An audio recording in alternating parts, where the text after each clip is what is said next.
I've been working in the social media world for several years now, and I know that the online world can feel completely overwhelming at times, especially when we try to keep up with all of the new trends and things that kids just seem to find and flock to really naturally.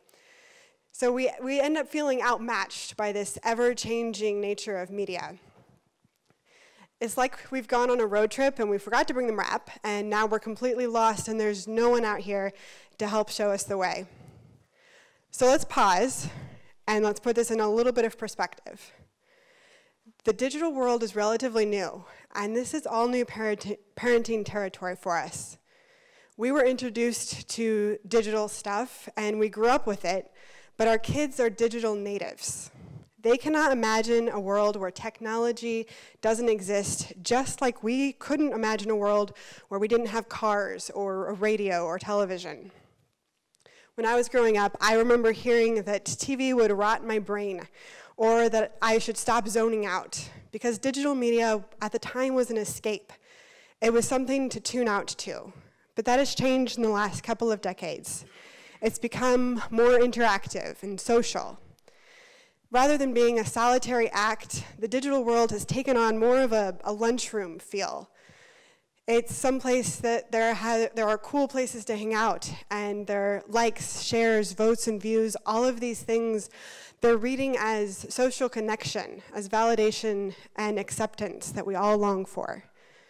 Our generation are trailblazers in parenting in a digital world, and our kids are trailblazers in growing up in a world where digital saturates the everyday. So the good news is, you aren't alone. That lost feeling, every parent is struggling with it, because we don't have a map for how to successfully raise children in this world. We're creating it as we go. So my first tip is, don't try to go it alone. So often we scroll through our own social media and we start subconsciously or sometimes consciously comparing our families to someone else's. But I encourage you to flip that script. Instead of parenting in a vacuum all alone, reach out to other parents. So if you look around you tonight, there are other parents who have made it a priority to learn and to seek help. Connect with some of them. Talk about what they're dealing with, what they've noticed, how you've responded and what's worked and what hasn't. Comparison kills, but the partnership that we can form makes us so much stronger. All of us, kids and parents alike, can agree on one thing. We want our kids to be happy and safe. But keep in mind, their reality includes digital media, and they're trying to make sense of the world that they know. It is our job to teach them and support them along the way. A friend of mine has a toddler, and the very first time that her little one was sick, she felt the same guilt and worry that we all feel, the first-time parents all feel when you can't magically take all the pain away. But she made a very important point in her mind, and it's something that stuck with me. She said, "It's not my job to shield her from all of the pain and the hurt of the world, because that's impossible. It's my job to teach her how to face challenges well. We can and should do things like use content blockers or supervise our children's media behavior, but the ever-changing nature of media turns that important protective instinct into a whack-a-mole game. We react to issues as they appear and hope that we're fast enough to protect our children from ever being hurt. But that leaves us tired and frustrated from trying to keep up. It turns us into wardens instead of parents, and it distances our children from ourselves as we tell them through our actions that they are untrustworthy or fated to make bad decisions. And we don't give them the tools that they need to face the world with dignity, courage, and character.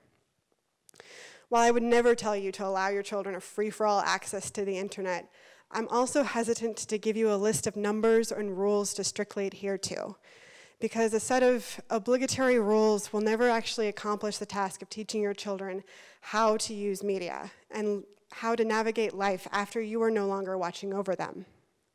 At its heart, digital media is a tool. It's neither inherently evil or good, but it can be used for either. So if you think of a hammer can build houses. It can attach a family photo onto your wall, and Thor uses one to save the world. Or it can be wielded as a weapon. It can tear down and destroy. The hammer itself has no consciousness. It's the person holding the hammer that matters. So a hammer or digital media are not things to fear in and of themselves. Each tool presents its own set of unique things to navigate, but our central goal should be to teach our children to be kind, both online and off, to respect the privacy of others and ourselves in a digital and face-to-face interactions, and to foster awareness of dangers behind a screen and in the daily life of just living in a fallen world. I believe that we can alleviate so much of the stress and pressure that we put on ourselves by remembering that it is not our responsibility to be perfect, but to teach our children how to use these tools redemptively, and to understand that they have a great power to make a difference in the world using these tools that most generations before us have never had. Give them the confidence to be able to differentiate between using tools for good and for evil, and give them the confidence to use digital well instead of being used by it. So I'm going to get practical for a moment because I think that's important. Teaching children to use digital media well takes years, and it's hard to know where to start. So there's a couple things that you guys can start teaching your kids right away. The first thing that I would encourage you to teach your children is boundaries. As they ask for more permissions and new privileges, take time to outline your expectations, the rules that you want to put in place, and any sort of guidelines. The clearer you can make these expectations from the start, the better. Before saying yes to new privileges, be candid and ask your child to do the same so that you guys can get on the same page. There's a book called Right Click, and it's a really quick and easy, helpful read. I would recommend it to any of you guys. But in it, it suggests creating a family covenant. So it's a tangible outline of how your family will and will not use media. For every family, this will look a little differently, but the heart of it is clear communication between yourself and your child, and the chance to explain the why behind the rules you're setting into place. In this family covenant, you can talk about a bunch of different things, but you'll want to cover at least 4 of the following topics. So first of all, talk about where your family will use media. Many families choose to make bedrooms and bathrooms off-limits or media-free zones, in part because screens and water and screens and sleep don't mix, but also to help kind of get rid of any secrecy that could happen there. Second, discuss when media is appropriate. Do you want to have designated media-free zones during meals or times in the car? Be upfront with your kids about when you expect them to set their phones down and what the consequences are if those boundary lines are crossed. Then stick to your word, because a boundary line is only as good as we make it. Third, decide who you want to use media with. This is the time to talk about how to connect with friends and family online, and also how to avoid the dangerous situations.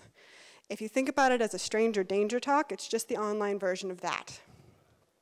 Finally, ask your kids how they would like to spend time together as a family, either with screens or without them. It could look like a family game night where no screens are allowed, or it could be a video game tournament. This covenant is yours to make what you want it to be. Decide what works for your family and your unique situation, but make sure that you stick to what you actually set up. The second thing I'll recommend teaching your children is that you are there to help them grow, not stop them from growing up. Remind them that honesty is vital for their continued digital usage, and be candid yourself. Don't shy away from uncomfortable discussions about inappropriate sites and sexting, cyberbullying, because unfortunately there is a good chance your child will run into something as they grow up, and they'll be seeking answers. If they don't get answers from you, they start looking somewhere else. At some point, whether intentionally or unintentionally, your child will stumble upon a situation they don't know how to handle. Encourage them to come to you, and then stay calm and gracious when they do. A practical way to start encouraging your kids today to share their digital lives with you is to teach them how to take a screenshot and share things with you, and you with them. So you guys could share things that you find funny, homework questions, encouraging quotes, or someday that thing that your child doesn't know how to handle. That could be a request for compromising pictures. Not only does this build your relationship with your child, it also teaches them just how easy it is for someone to take a screenshot of private conversations or pictures and share them with others. The final tip that I want to leave you with tonight is to look at your own media usage. Children are learning what it means to be an adult from us. So take a look at how you use technology.